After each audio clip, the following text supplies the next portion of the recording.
Assalamualaikum warahmatullahi wabarakatuh. Alhamdulillah wassalatu wassalamu ala Rasulillah. Segala puji bagi Allah Jalla Jalaluh.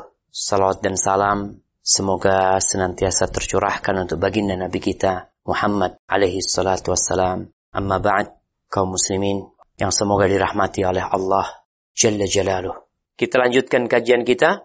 وعنه عن النبي صلى الله عليه وسلم فيما يحكي عن ربه تبارك وتعالى قال: أذنب عبد ذنبا فقال: اللهم اغفر لي ذنبي، فقال الله تبارك وتعالى: أذنب عبدي ذنبا، فعلم أن له ربا يغفر الذنب ويأخذ بالذنب، ثم عاد فأذنب فقال: أي رب اغفر لي ذنبي، فقال تبارك وتعالى: أذنب عبدي ذنبا، فعلم أن له ربا يغفر الذنب ويأخذ بالذنب، ثم عاد فأذنب فقال: أي رب اغفر لي ذنبي، فقال تبارك وتعالى: أذنب عبدي ذنبا، فعلم أن له ربا يغفر الذنب ويأخذ بالذنب، قد غفرت لعبدي فليفعل ما شاء، متفق عليه.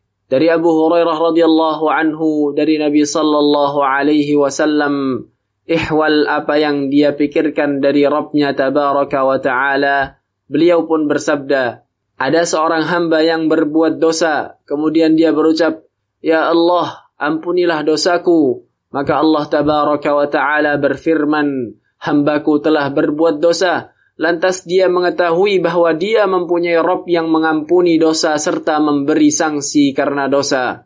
Kemudian orang itu kembali dan berbuat dosa lagi.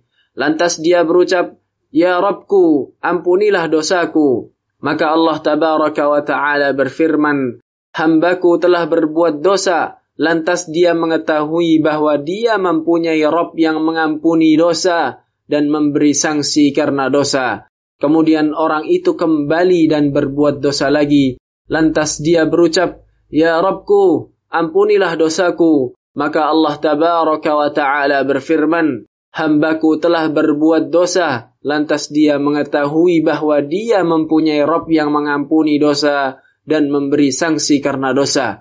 Sesungguhnya aku telah memberikan ampunan kepada hambaku. Oleh sebab itu, biarlah dia melakukan apa yang dia kehendaki. Muttafaqun alaih. Jamaah rahimakumullah, hadis yang diriwayatkan Imam Bukhari dan Muslim ini berkaitan dengan besarnya rahmat Allah Azza wa Jalla dan ampunannya. Bagaimana Allah ingin hambanya terus berharap kepadanya, tapi bukan menganjurkan orang untuk berbuat dosa. Jadi bukan, kalau gitu aku berbuat dosa aja. Kan Allah Maha Pengampun. Rasul sallallahu alaihi wasallam menceritakan di sini bahwa Allah Azza wa Jalla berfirman tentang seorang hamba yang berbuat dosa, kemudian dia bertobat. Lalu dia berbuat dosa lagi, kemudian dia bertobat. Lalu dia berbuat dosa lagi, kemudian bertobat. Namun yang perlu engkau pikirkan, nih hamba ketika berbuat dosa, kemudian dia bertobat, dia tidak sedang ingin mengulangi berbuat dosa itu. Karena kita tahu syarat tobat itu menyesali, meninggalkan, dan bertekad untuk tidak mengulangi. Karena kalau dia bertekad untuk mengulangi, nggak ada tobat dia belum bertobat.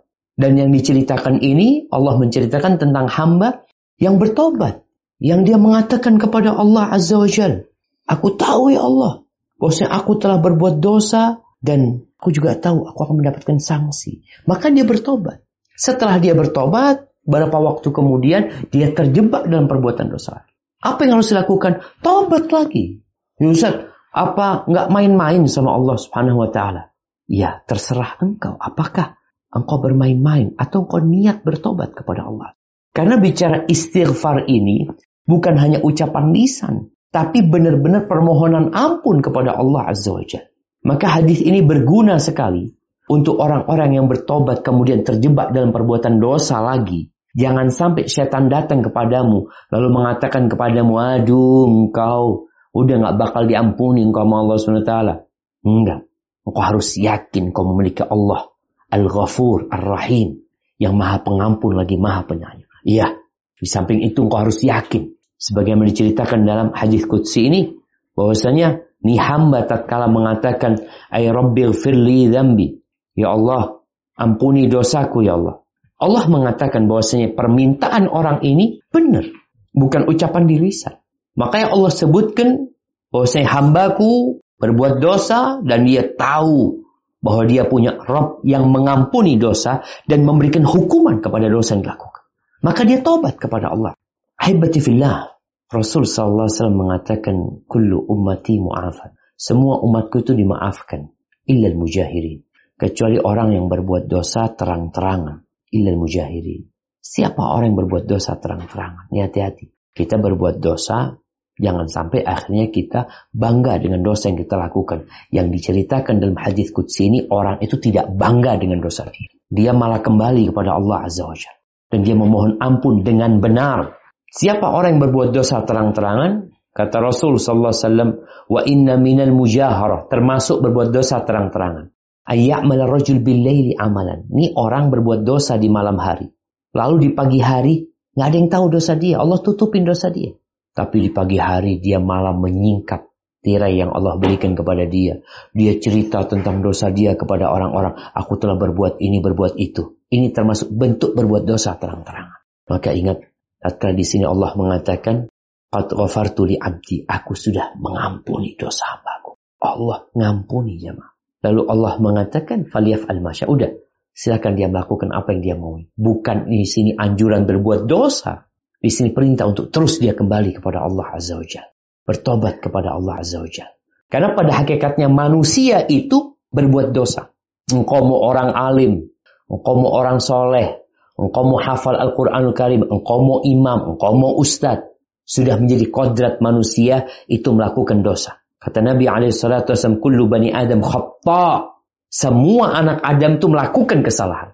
Wa khairul khata'in at-tawwabun. Di sini sebaik-baiknya orang yang melakukan dosa adalah yang kembali kepada Allah Azza wa Jalla. Maka hadis ini, hadis qudsi ini, di situ ada anjuran agar orang kembali kepada Allah. Udah, engkau jangan akhirnya malas bertobat. Karena ada orang yang sampai titik, ya Allah Ustaz, anak ini udah tobat. Terus balik lagi Ustaz. Anak udah tobat, balik lagi Ustaz. Berapa kali? Puluhan kali Ustaz. Terus gimana? Nggak bertobat. Engkau akan terus melakukan dosa itu. Karena merasa malu untuk kembali kepada Allah Azza wa Jalla. Allah tuh suka tatkala engkau kembali kepada Allah Azza wa Jalla. Adapun tatkala engkau kembali berbuat dosa, maka segeralah engkau kembali kepada Allah Azza wa Jalla. Jamaah rahimakumullah, itu yang bisa kita kaji. Semoga ilmu yang kita kaji hari ini berguna buat kita dan bisa kita amalkan dalam kehidupan kita. Dan semoga Allah menerima amalan kita. Sampai berjumpa kembali. Barakallahu fiik. Wassalamualaikum warahmatullahi wabarakatuh.